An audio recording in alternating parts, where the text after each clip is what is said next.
அன்பே, நீ என்ன கணிதவியலா இப்படி என்னை கதற வைக்கிறாயே? உனது சந்தேகங்கள் என்ன முடிவிலியா? அதற்கும் ஒரு முடிவில்லையா?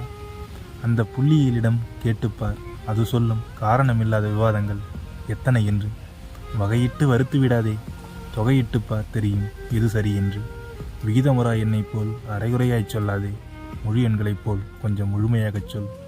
நடந்த விவாதங்களை கூட்டுவதற்கும் பெருக்குவதற்கும் தொடர் வைத்திருக்கிறாயே, குறைப்பதற்கு என ஒரு தொடர் கூடவா உன்னிடம் இல்லை?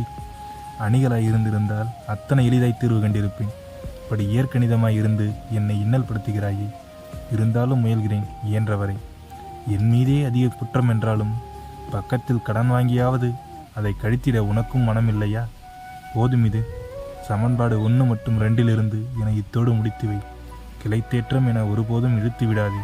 இதையும் சமவாய்ப்பு சோதனையில் ஒரு வாய்ப்பாவது எனக்கென்று தான். எனது விருப்பத்தையும் ஏலா நிகழ்ச்சியாக்கி ஏமாற்றி விடாதே.